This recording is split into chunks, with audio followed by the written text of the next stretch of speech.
तो आप देखिए, अभी उपचुनाव होना है और कल जो रिजल्ट आया उससे इंडिया गठबंधन काफी उत्साहित है। लेकिन आज बीजेपी कार्य समिति यूपी में जो हुई, यूपी बीजेपी कार्य समिति, उसमें कई मुद्दे सामने आए। उसमें कुछ प्रस्ताव भी रखे गए जिसमें राहुल गांधी को हिंदू नहीं बताया गया और कहा गया कि अगर ये लोग सत्ता में आते तो हिंदू संबोधित करने पर भी ये लोग पाबंदी लगा देते।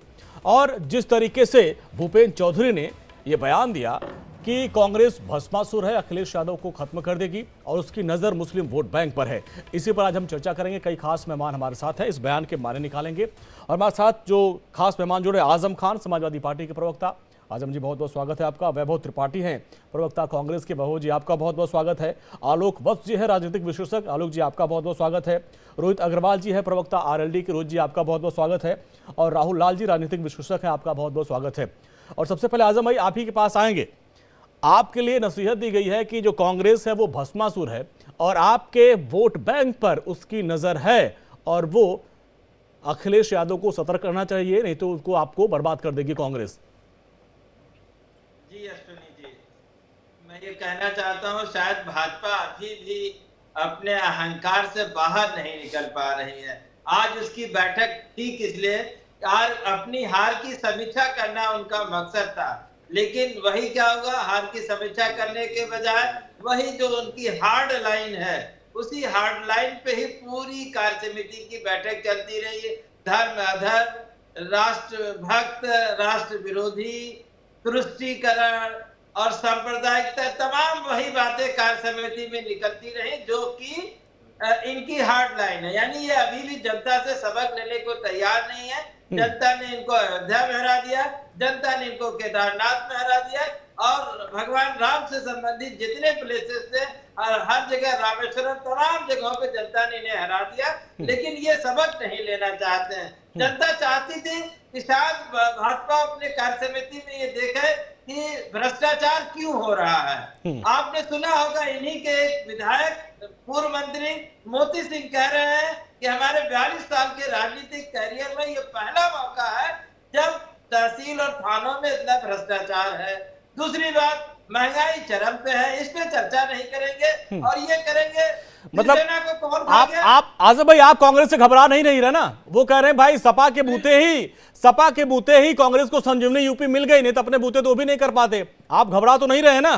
बिल्कुल, कांग्रेस से समाजवादी पार्टी को कोई चिंता नहीं है और समाजवादी पार्टी और कांग्रेस मजबूत गठबंधन है और जो जनता को पसंद है। ठीक है, पहली बात, सबसे बड़ी बात, वो जनता को पसंद है। ठीक है वैभव भाई आप बहुत मुस्कुरा रहे हैं, लेकिन जो भूपेंद्र चौधरी ने कहा कि कांग्रेस भस्मासुर है और उनके वोट बैंक पे नजर है और बहुत समय बाद आपने दो अपने जो पारिवारिक सीट है उसके अलावा कुछ विजय चखा है और उसमें कह रहे हैं कि भाई मुस्लिम वोट बैंक पे आपकी नजर है और आप धीरे धीरे अखिलेश का वोट बैंक खींच लेंगे और खत्म कर देंगे।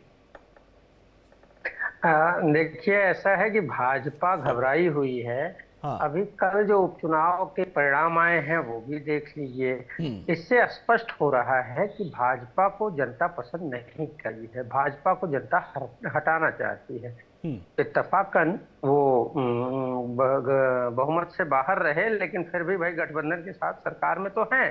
लेकिन जनता अब और मजबूती से एकजुट हो रही है। इनके भ्रष्टाचार, महंगाई, बेरोजगारी और इनकी अकर्मण्यता और बड़बोलेपन पे, इनके नफरत की राजनीति के खिलाफ जनता एकजुट हो रही है। और जनता ये कह रही है कि भाई ठीक है, अब धर्म की बात करने के लिए राजनीति में थोड़ी है। राजनीति का मतलब है कि आप जनता के सुख सुविधा और देश की बात कीजिए। आप उसकी बात नहीं करते, तुरंत हिंदू मुस्लिम करने लग जाते हैं, मंदिर मस्जिद करने लग जाते हैं। क्या कारण है कि प्रधानमंत्री मोदी जी 2 करोड़ रोजगार की बात करके तो आए थे सत्ता में, लेकिन आज तक रोजगार की बात नहीं करते हैं। तो जनता अपने मूल मुद्दों के लिए एकजुट हो रही है। यही कारण मतलब है कि अभी मतलब आपकी नजर मुस्लिम वोट बैंक पे नहीं है ना? आजम भाई और अखिलेश जी निश्चिंत रहे ना? आजम भाई निश्चिंत रहे ना? मतलब आप लोग सेंध तो नहीं लगाएंगे ना? अरे आप काहे चिंता कर रहे? भाजपा ही बौखला रहे, वो तो समझ आ रहा है। हाँ। आप क्यों बौखला रहे? उन्हीं का मैं सवाल कर, मैं बौखलाने वाला नहीं वैभव भाई, हम बौखलाने उन्हीं का सवाल आपसे पूछ रहे हैं। मैं पूरा कर दूं, मैं बात पूरा कर दूं।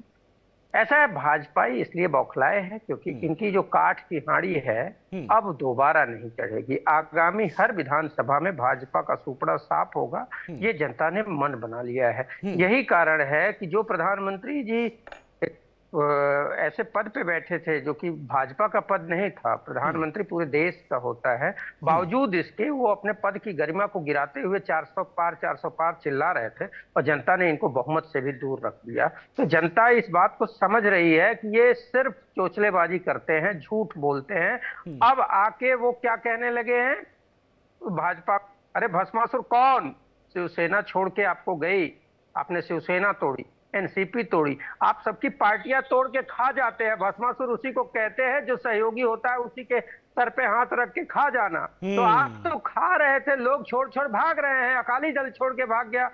आप पहले अपने गिरेबान में देखिए भूपेंद्र जी, भाजपा अध्यक्ष का ये जो बयान है, अभी बीजेपी की तरफ से हमारे साथ प्रवक्ता जुड़ नहीं पाए, बीजेपी की तरफ से प्रवक्ता जुड़ नहीं पाए, उनका हम इंतजार कर रहे हैं। अरे आलोक जी हैं। अच्छा, अरे वाह, आपने सूचित कर दिया मुझे। रोहित जी, आपके पास आते हैं, आज कार्य समिति की बैठक हुई, उसमें कुछ प्रस्ताव पास हुआ, उसमें यह कहा गया कि राहुल हिंदू नहीं है, अगर इनकी सरकार आ जाती तो ये लोग हिंदू कहने पर भी पाबंदी लगा देते, और साथ साथ कहा कि ये भस्मासुर है, कांग्रेस समाजवादी पार्टी का वोट बैंक उसमें सेध लगा देगी। क्या मायने इस बयान के? अंजनी जी, देखिए, सबसे पहले तो मैं इंडिया गठबंधन को बधाई दूंगा कि उनकी सरकार इतने समय बाद, 10 साल बाद उनकी सरकार बनी, राहुल गांधी प्रधानमंत्री बने। अच्छा, नहीं बने तो फिर किस चीज की बात कर रहे थे अभी आजम खान समाजवादी पार्टी के प्रवक्ता कि भाजपा हार गई और ये जीत गए? ये किस चीज की बात कर रहे हैं कांग्रेस के प्रवक्ता? इनका तो मानसिक संतुलन बिगड़ चुका है अंजनी जी। अब आप डिबेट पे इन लोगों को मत बुलाया करिए, क्योंकि आप ये सोचिए कि जो व्यक्ति हारने को अपने आप को जीत बता रहा है, भाई साहब आप हारे हो, उसके बाद आप बता रहे हो कि आप जीत गए हो, तो आपका मानसिक संतुलन ही मैं मानूंगा कि आपका मानसिक संतुलन कहीं ना कहीं खत्म हो गया है। तो आपको इलाज की जरूरत है, आपको इलाज की जरूरत है, क्योंकि आप अपनी आंखों से आप सपना देख रहे हैं। अंजनी जी को ये चुप हो जाए, ऐसे डिबेट। वैभव जी, पहले राउंड में बोलने दीजिए, आपके राउंड में उन्होंने बोला, पहले राउंड में पूरी बात हो जाए, इसके बाद खुली डिबेट होगी। हाँ भाई, हम भी तो सुन रहे थे ना, एक जो भी कह रहे थे ऊट पटांग। तो देखिए, स्थिति ये है कि मुझे लगता है कि कहीं ना कहीं कांग्रेस और समाजवादी पार्टी को गहन जो आघात हुआ है, उनको इलाज की जरूरत है, उनको मानसिक इलाज की जरूरत है। वो इलाज करवाइए, ताकि कम से कम इनको ये समझ में आए कि ये विपक्ष में थे, विपक्ष में हैं, और विपक्ष में ही जनता ने इनको रखा है अगले 5 साल तक के लिए। तो जनता के मुद्दों पे संघर्ष करिए, जश्न मत मनाइए। अब आप स्थिति देखिए, जो दल जीत के आया है, एनडीए जिसने सरकार बनाई है, जिसने शपथ ली है, वो समीक्षा कर रहा है कि साहब हमको अगर चोट लगी तो क्यों लगी, अगर हम कमजोर हुए तो क्यों हुए। परंतु हारने वाले आत्ममुग्ध हैं, हारने वाले कह रहे हैं हम जीत गए जी, और ये लोग तो हार गए हैं। तो अब आप स्थिति खुद ही समझ सकते हैं कि क्या स्थिति है विपक्ष की हमारे देश के अंदर। दूसरी चीज, सदन के अंदर किसने कहा हिंदू हिंसक है? राहुल गांधी जी ने कहा। तीसरी चीज, एक इनके नेता है आचार्य प्रमोद कृष्णन जी, कांग्रेस के। भाई साहब, थोड़ा सब्र तो रखो, हम समझ रहे हैं आपकी बेबसी, हम समझ रहे हैं आपकी बेबसी, समझ रहे हैं वैभव त्रिपाठी जी, आपकी बेबसी समझ रहे हैं, क्योंकि हिंदू को हिंसक सुनने के बाद भी आप मुझसे बोल नहीं पा रहे हो, आपकी बेबसी हम समझ रहे हैं। देखिए, इस तरीके से अगर डिबेट करेंगे तो आगे वैभव भाई, बात सुन लीजिए, एक बार सुन लीजिए, इसके बाद सब एक राउंड सबको सुन लेते हैं। भाई देखिए, कौन झूठ बोल रहा है वो तो जनता तय करेगी, ठीक है भैया। ठीक है, पहले हिंदुओं को गाली दोगे और फिर यहाँ पे उनके प्रवक्ता आके चिल्लाएंगे कि साहब ये झूठ बोल रहे हैं, सच बोल रहे हैं। तो जनता ने तो सुना है ना, जनता ने सदन तो सुना है, सदन की कार्रवाई तो गायब थोड़ी ना हो जाएगी। सदन की कार्रवाई, देखिए ये अंजनी जी, ये तरीका ठीक नहीं है। नहीं रोहित जी, लेकिन वो ये कह रहे थे कि भाई जो बीजेपी के लोग हैं उनको उन्होंने कहा था कि वो उनका जो हिंदू वोट होंगे है, उन्होंने कहा था कि हिंदुओं को नहीं बोला था। नहीं, देखिए, एक स्थिति बिल्कुल साफ है कि समाजवादी पार्टी के आजम खान साहब, ये जो हमारे प्रवक्ता बैठे, इन्हीं के नामा राशि आज भू माफिया बन के जेल में हैं। उन्होंने 2016 में अंबेडकर जी का अपमान किया था और कहा था ये जो अंबेडकर हैं ये भू माफिया हैं सबसे बड़े इस देश के।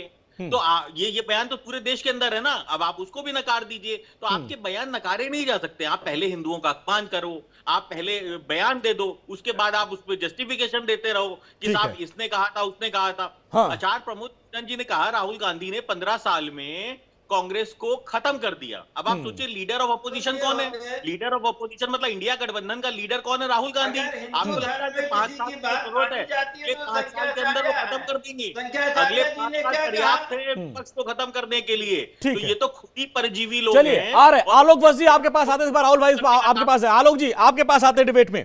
आलोक जी, ये जो चौधरी साहब का बयान था, और दूसरा उन्होंने ये भी कहा कि कांग्रेस का एक इकोसिस्टम है, वो ये कह रहा है कि भाई हम हार गए लेकिन जीत गए हैं, और जश्न मना रहा है, और जो जीते हुए उनको हार बता के उनका मजाक उड़ा रहा है। ये इकोसिस्टम क्या, और भूपेंद्र चौधरी के बयान को कैसे हम लें? देखिए, अंजनी जी, जी। जो ये 13 राज्य विधानसभाओं का रिजल्ट आया है, हाँ। उसमें भारतीय जनता पार्टी मात्र 3 जगह हारी है और जगहों पे तो वो थी ही नहीं लड़ाई में, उसमें तो दूसरे दल के लोग थे। अच्छा। तो ये 3 सीटों पे हार से इतना जश्न मनाने की क्या जरूरत है? हम वेस्ट बंगाल में 3 सीटों पे हारे हैं, ठीक है। वेस्ट बंगाल में किस तरीके की परिस्थितियां हैं ये किसी से छिपा हुआ नहीं है। सर, उत्तराखंड में भी और 2 सीट थी। विधानसभा का चुनाव राज्य के सरकार, उत्तराखंड में हम नहीं जीते हुए थे। एक भी सीट पर जहां लड़ाई हुई है वहां हम पहले से थे नहीं। हाँ। इसलिए इतना जश्न मनाने की जरूरत नहीं है। और सही कहा एक पूर्व के प्रवक्ता ने कि जनता ने जनादेश दिया है भारतीय जनता पार्टी गठबंधन को, तो उसकी जीत के बजाय ये अपनी जीत की बात करते हैं। इनको अपोजिशन, ठीक है, स्ट्रांग अपोजिशन के तौर पे लाया गया है, लेकिन इनको सरकार तो नहीं बनाने की कवायद जनता ने की है। तो ये इस तरीके का क्यों माहौल पैदा करते हैं कि जैसे कि दूसरे दल हारे हुए हैं और ये जीते हुए हैं। जी। और ऑपोजिशन का काम होता है, कंस्ट्रक्टिव ऑपोजिशन का, expose, depose and then propose. तो ये एक्सपोज तो कोई कोई चीज करते हैं, लेकिन डिपोज और प्रपोज पर साइलेंट हो जाते हैं। बहुत सी चीजें हैं जिस पर सबको मिलजुल के, जैसे कि नीट का एग्जाम में आउट हुआ पेपर, तो वो आज का मसला थोड़ी है। 1997 से पेपर लीक हो रहा है, उस समय किसकी सरकार थी? तो इनको तो चाहिए कि उस पर मिल बैठ के इस ज्वलन समस्या को कैसे सॉल्व करें, उस पर बात करनी चाहिए। तो ये सिर्फ हल्ला मचाते हैं। लेकिन भूपेन्द्र चौधरी जो यूपी बीजेपी के अध्यक्ष नहीं हैं, ये बयान दे के क्या लगता है कि अखिलेश और राहुल की जोड़ी में सिर लगाना चाहते हैं कि भाई कांग्रेस भस्मासुर है? देखिए, कांग्रेस धीरे धीरे, इसमें कोई शक नहीं है कि राहुल की अखिलेश के वोट बैंक पर अपनी नजर रखे हुए है। हिंदुस्तान में बड़े पैमाने पर मुसलमानों का साथ उसने ले लिया है और यहाँ भी उसकी नजर रहेगी। अभी नहीं सही, लेकिन दूरगामी परिणाम होंगे कि वो ये वोट बैंक अपने तरफ ट्रांसफर कराने की पूरी कोशिश करेगी। ठीक है।